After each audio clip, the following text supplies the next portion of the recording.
একটি নিষিদ্ধ গাছ, একটি সতর্কবার্তা, আর একটি মুহূর্ত যেখান থেকে শুরু হয় মানব ইতিহাসের প্রথম পরীক্ষা।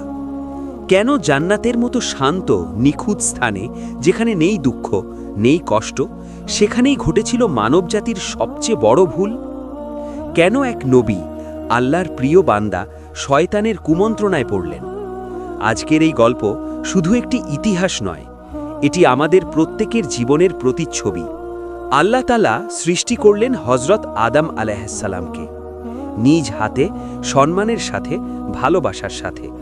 তাকে জ্ঞান দান করলেন, ফেরেশতাদের সামনে তার মর্যাদা তুলে ধরলেন এবং তারপর তাকে স্থান দিলেন জান্নাতে। সেখানে ছিল অফুরন্ত নিয়ামত, না ছিল ক্ষুধা, না ছিল তৃষ্ণা, না ছিল কোনো কষ্ট, সব কিছু ছিল নিখুঁত। তারপর আল্লাহ সৃষ্টি করলেন হযরত হাওয়া আলাইহিসসালামকে আদম আলাইহিসসালামের সঙ্গী হিসেবে।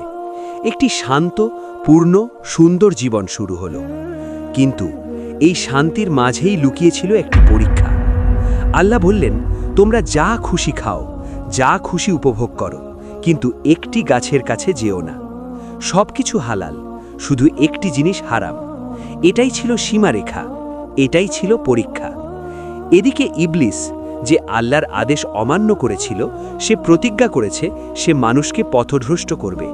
সে জান্নাতে প্রবেশ করল কৌশলে, আর শুরু করল তার ফিসফিসানি। হে আদম, তুমি কি জানো এই গাছের রহস্য? তার কণ্ঠ ছিল মধুর, শান্ত, আকর্ষণীয়, কিন্তু তার ভেতরে লুকিয়েছিল ধ্বংস। সে বলল, এই গাছ খেলে তুমি অমর হয়ে যাবে, তুমি চিরকাল এখানে থাকতে পারবে। ধীরে ধীরে কৌতূহল জন্মালো, সন্দেহ ঢুকে গেল।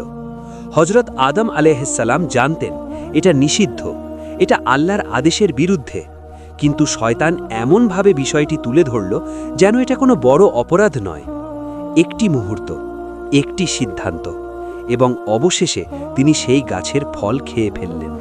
হঠাৎ সবকিছু বদলে গেল। তারা অনুভব করলেন তাদের শরীর উন্মুক্ত হয়ে গেছে।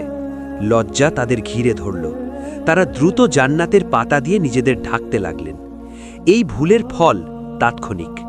তারপর আল্লাহ তাআলা ডাকলেন, আমি কি তোমাদের সেই গাছ থেকে নিষেধ করিনি? আমি কি বলিনি শয়তান তোমাদের শত্রু?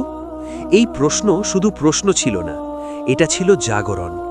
তখন হযরত আদম আলাইহিসসালাম বুঝতে পারলেন তিনি ভুল করেছেন, কিন্তু তিনি অস্বীকার করলেন না, অহংকার করলেন না, বরং তিনি কাঁদলেন, ভেঙে পড়লেন আর বললেন, হে আমাদের রব, আমরা নিজেদের উপর জুলম করেছি। যদি তুমি আমাদের ক্ষমা না করো এবং দয়া না করো, তবে আমরা অবশ্যই ক্ষতিগ্রস্তদের অন্তর্ভুক্ত হব। এই ছিল মানবজাতির প্রথম তওবা। আর আল্লাহ রহমান, রহিম, সাদা, তিনি সেই তওবা কবুল করলেন। ঠিক, কিন্তু এরপর এলো নতুন সিদ্ধান্ত। তাদের পৃথিবীতে পাঠানো হলো একটি নতুন জীবন, একটি নতুন পরীক্ষা। এই গল্প শুধু একটি ভুলের গল্প নয়, এটি শিক্ষার গল্প। প্রথম শিক্ষা, শয়তান কখনো সরাসরি পাপের দিকে ডাকে না, সে ধীরে ধীরে সুন্দরভাবে আমাদের ভুল পথে নিয়ে যায়। দ্বিতীয় শিক্ষা, মানুষ ভুল করবেই, কিন্তু সেরা মানুষ সেই যে ভুলের পর ফিরে আসে। তৃতীয় শিক্ষা, আল্লাহর রহমত অসীম, যে সত্যিকারের তওবা করে আল্লাহ তাকে ক্ষমা করেন। আজ আমাদের জীবনেও হাজারো নিষিদ্ধ গাছ আছে। প্রতিদিন আমরা পরীক্ষার মুখোমুখি হই, প্রতিদিন আমরা একটি সিদ্ধান্ত নিই। প্রশ্ন হলো, আমরা কি শয়তানের কণ্ঠ শুনব নাকি আল্লাহর নির্দেশ মানব? এই প্রশ্নের উত্তরই নির্ধারণ করবে আমাদের